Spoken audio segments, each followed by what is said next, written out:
안녕하세요. 거북입니다. 스포 보셨나요?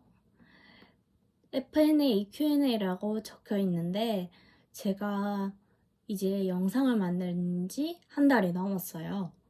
그래서 영상에 대한 미리 제가 셀프로 대답하는 시간을 가져보려고 합니다. 그래서 스마트폰에 지금 적어왔고 대답은 즉흥적으로 해보도록 할게요. 첫 번째, 유튜브 영상 촬영하게 된 계기가 무엇인가요?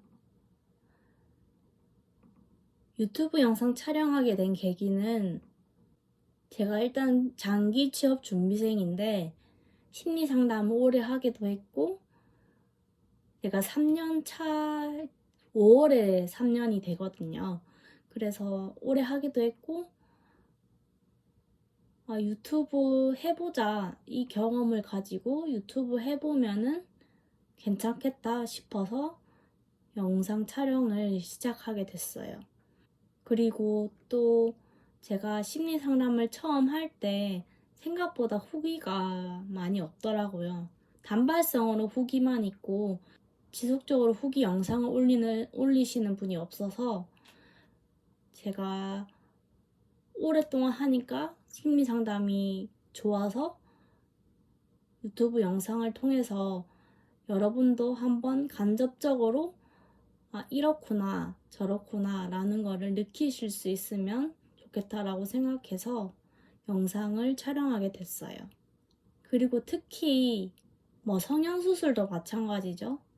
의사가 나 쌍꺼풀 수술 이렇게 해서 너무 잘해요 라고 하는 후기보다 쌍꺼풀 수술을 한 사람의 후기가 더 믿음이 가잖아요. 실제로 땡땡 언니 이런 어플도 있고 후기 어플도 있고 그런데 그런 것처럼 심리 상담 후기를 저는 남기고 싶었어요. 두 번째, 유튜브의 방향성. 앞서 말한 것처럼 심리 상담 후기도 많이 촬영을 할 건데요.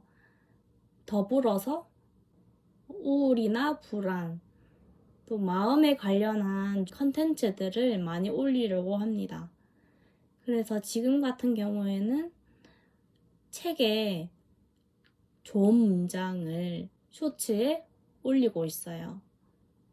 그런 것처럼 직접적으로 심리 상담에 관련된 것이 아니더라도 내가 기분을 좋게 할 수 있는 방법, 잠시 우울을 벗어날 수 있게 하는 방법 등 가볍게 접근할 수 있는 것도 올리고 또 심리 상담에 대한 것들도 올리고 총체적으로 보자면 마음에 관련된 모든 영상들을 올릴 계획입니다.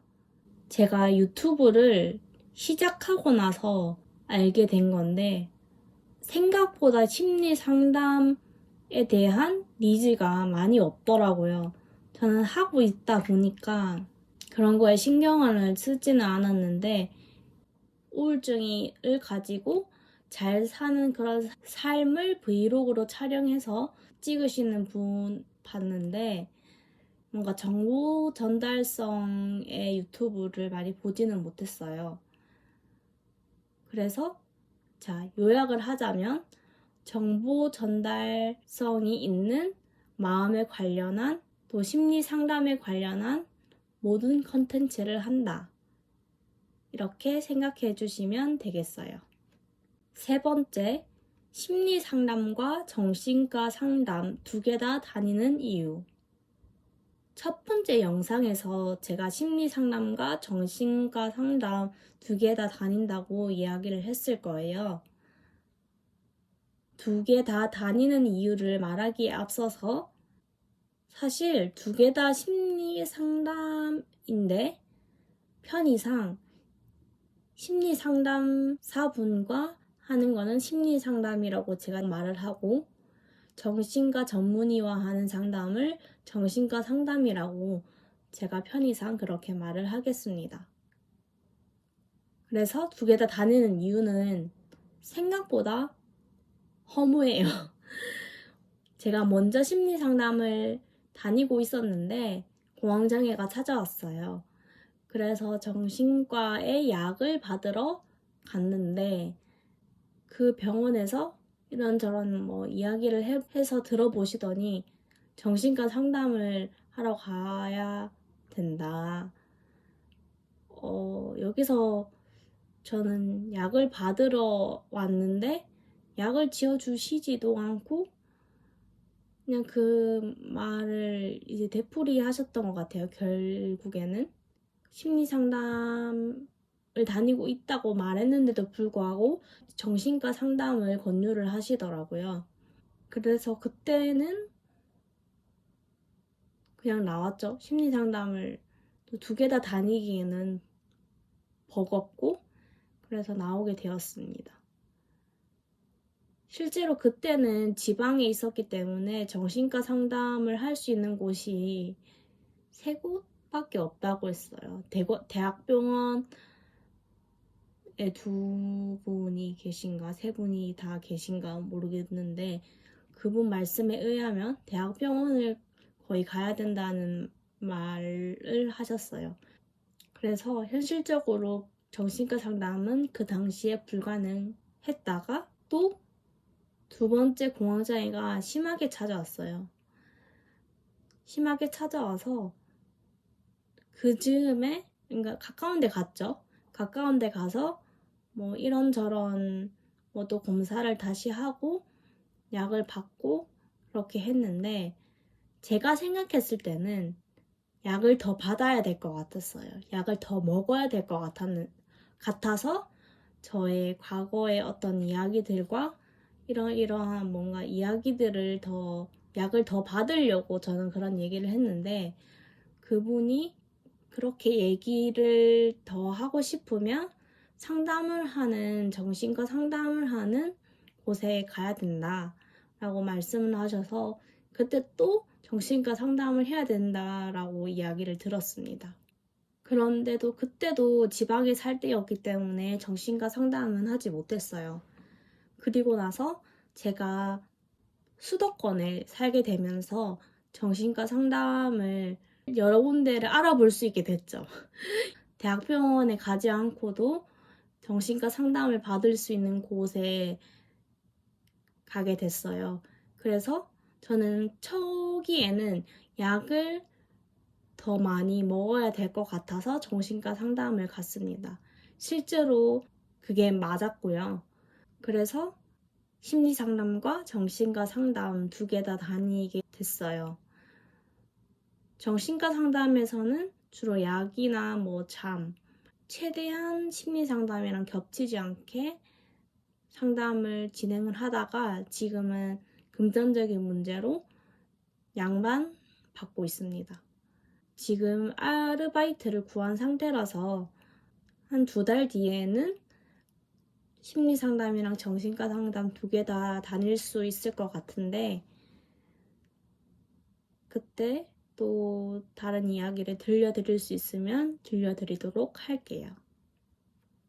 4번째로는 저의 현재 상태를 궁금해 하실 텐데 확실한 거는 중증 우울 에피소드라는 거를 진단명으로 받았어요.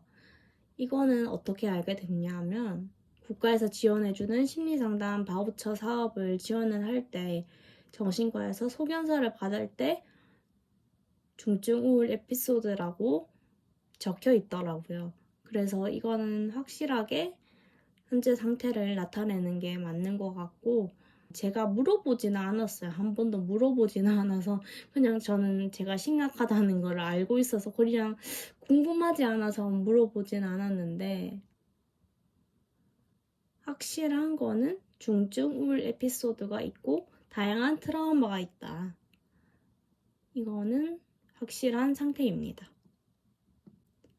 5번째로는 심리상담 비용에 대한 장벽 때문에 고민 중이신 분이 있을 텐데요. 3년씩 할 만큼 가치가 있다고 생각하는지 저한테 여쭤보실 것 같아요.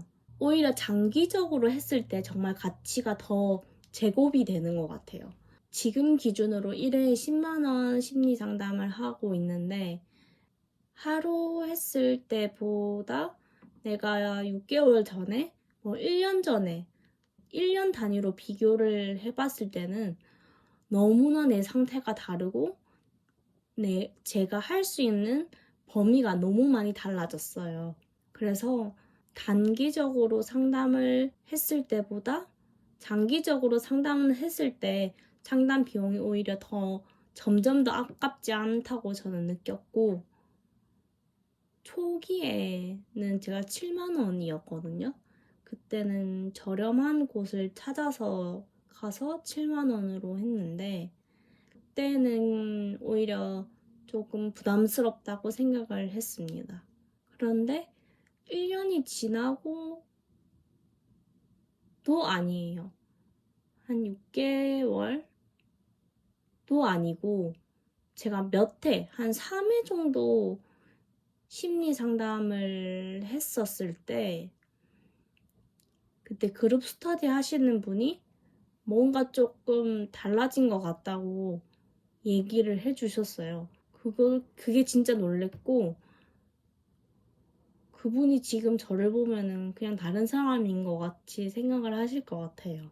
심리 상담의 경우에는 10회가 최소 기준이라고 생각을 하시면 되고요. 근데 저 같은 경우에는 반드시 장기로 상담을 받아야 하는 경우였어서 저는 제 삶이 너무 좋은 방향으로 나아가고 있고 특히 지름길로 가고 있다는 생각이 지금 너무 많이 들어요. 그래서 저는 굉장히 가치가 있다고 생각을 합니다. 특히 요즘 AI 이런 시대에 자기 자신을 아는 게 필요하다고 생각해요. 왜냐하면 너무 휩쓸리기 좋은 세상이고 심리 상담을 통해서 어떻게 보면 중심을 점점점 잡아지고 가고 있는 중이다. 저는 그렇게 생각을 하고 우선은 저는 1차적으로 트라우마와 우울, 불안 이런 거를 치료를 하는 게 우선적으로 되고 있기는 합니다. 만약에 여러분들이 그런 게 없으시다고 하면은 갑자기 많은 것들이 바뀌고 상황도 안 좋고 그런 것들이 있을 때 상담을 하는 게 장기적으로 이걸 사용할 수 있으니까 정말 가치 있다고 생각합니다. 저는 한 번도 후회한 적이 없어요. 심리 상담을 시작한 거에 대해서 후회한 적이 정말 단 한 번도 없습니다. 마지막으로 앞으로 하고 싶은 컨텐츠가 있으시냐 라고 물어보실 것 같아요. 정말 많아요. 우선은 지금 알바비를 받으면 고정하는 거? 이 구도로만 찍고 싶지 않고 고정하는 것도 사서 위에서도 좀 찍어보고 싶고 필사하는 컨텐츠 한번 해보고 싶고 반드시 해야 될 거는 심리 상담에 대한 후기들을 또 이제 컨텐츠로 가져올 생각이고 정신과 상담과 또 심리 상담에 대한 내담자의 입장에서 비교하는 그런 영상 등등등. 그래서 앞으로 하고 싶은 컨텐츠 계속 업로드를 해볼 테니까 영상을 시청해 주시면 감사하겠습니다. 제가 이 영상을 질문을 이렇게 메모장에다가 적고 대답은 평소에 생각하는 대로 말을 했어요. 그래서 이런 영상을 찍은 이유는 유튜브 알고리즘의 방향성이라고 해야 될까요? 심리 상담이라는 것 자체가 보편적이지 않다 보니까 이리저리 이제 우울증이랑 책이랑 연관지어서 컨텐츠를 올린다던가 아니면은 다이어리 꾸미기를 하면서 불안과 관련된 컨텐츠를 올린다던가 약간 다른 컨텐츠랑 결합을 해서 많이 올릴 생각이에요. 그럼 뭐 다이어리 꾸미기나 뭐 책이나 이렇게 다른 쪽에 흥미가 있는 분들이 저의 유튜브를 접하게 됨으로써 심리 상담이란 거를 접하게 되고 살다가 보면은 또 심리 상담을 해야 될 때가 있을 수도 있잖아요. 그렇다면 저의 유튜브가 생각나셔서 들어오시게 되고 정보 영상들을 많이 찾아보시고 그랬으면 좋겠다는 생각에 이 유튜브의 정체성은 뭐지? 이렇게 쇼츠 보고 지금 현재 오신 분들은 그런 생각을 하실 것 같고 또 다른 앞으로의 영상을 보고 오신 분들도 그런 생각을 하실 것 같아서 이 Q&A를 찍게 되었습니다. 앞으로도 상담을 하면서 내담자로서 후기와 여러 가지 고군분투하는 것들을 보여드릴 테니까 영상 의미 있게 사용하셨으면 좋겠습니다. 그럼 다음 주 토요일에 또 봐요. 안녕.